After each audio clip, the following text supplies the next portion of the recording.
Hello, FE Constellations, and welcome to, week 6. That's amazing, isn't it? That we have been going, we're just entering week 6. Firstly, I want to say to you that if, you've not been tuning in this week, that is totally cool. I'm really wanting everyone to hear that FE Constellations is a place that you will come to when you need to draw on the energy of the rest of the community. And in time, you will offer your energy, maybe when you don't need other people's, in order to support them. Nobody needs to be here all the time. Joss and I are not here all the time. Joss has just been away on holiday, and I'll be on holiday at the end of August. So if you're feeling any guilt, if you ever feel the need to apologize for not being at Navigating Sticky Spaces or listening to the live stream live, that is totally cool. As the community builds, that there'll be enough of us for there to be a critical mass all the time.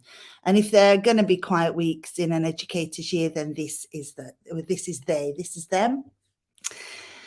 We are in our first 3 months when we're looking at the first element of the FE Constellations, the Touch Constellations Changemaker model. And we're looking at getting unstuck, getting beyond stuckness, navigating sticky spaces. And that is all about getting to know yourself and your influence on the world around you, which could mean all sorts of different things. But influence is very much what I've been thinking about this week. And drawing on conversations that we've had, thinking about how influence comes with responsibility, and that's a responsibility to pass it on, to enable other people's voices to be heard if it's in your gift to influence that, and to have an expectation that they will also pass it on. And that's how change making grows. And what's passed on is potential. What's passed on is that joyful activist energy, the energy of finding your voice, the passion and determination of finding your voice. So developing that self-awareness, learning how to influence is how we get out of stuckness. And this week's provocation, artefact, we've been calling them, for you to think about, over the next 7 days, is the influence analysis, which came out of the AP Connect program. So it is, something of ours that we're sharing with you.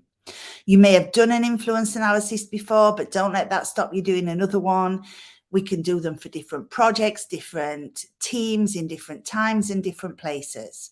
And it's definitely an exercise that's worth repeating over time.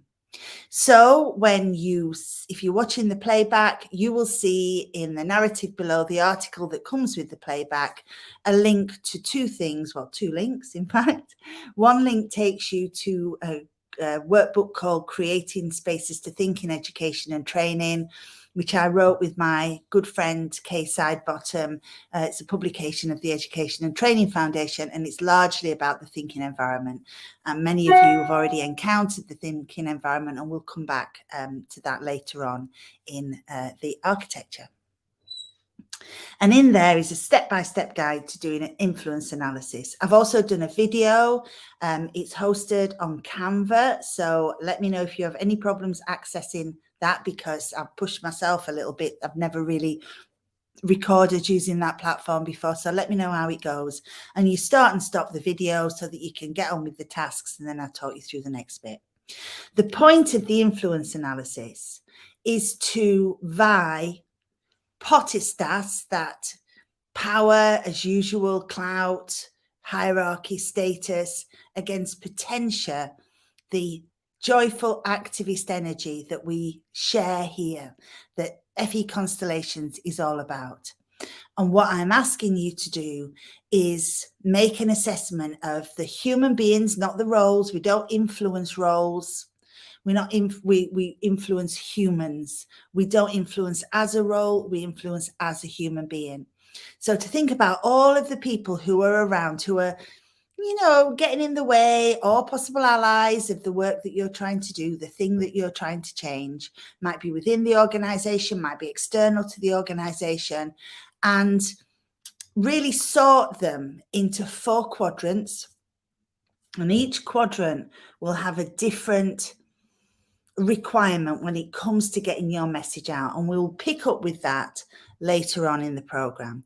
So it's a really interesting activity to do. All you need are little post-its, the little ones are best, and a sheet of A4, and knock yourself out. And if there are more than one of you doing this about the same project within the same organization, it's really worth comparing one another's. But I taught you through the whole program.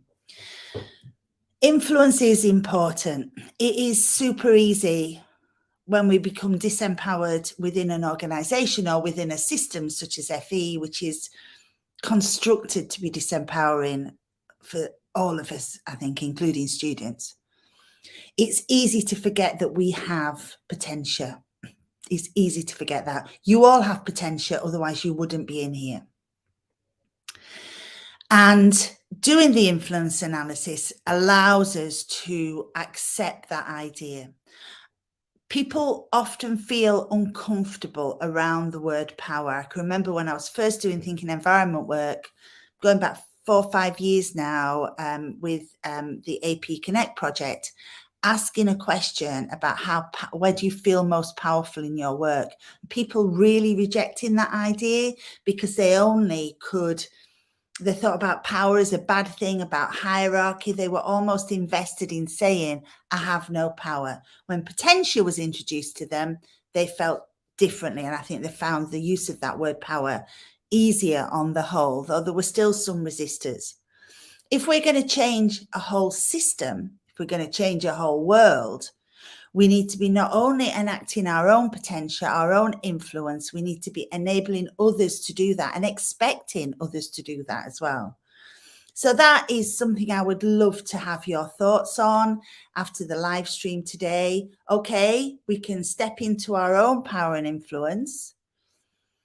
It's important that we do, but how do we do that in a way that encourages others to step into their own power and influence as well, rather than become dependent on us? And I always like to try and have a story for you when I do the live stream.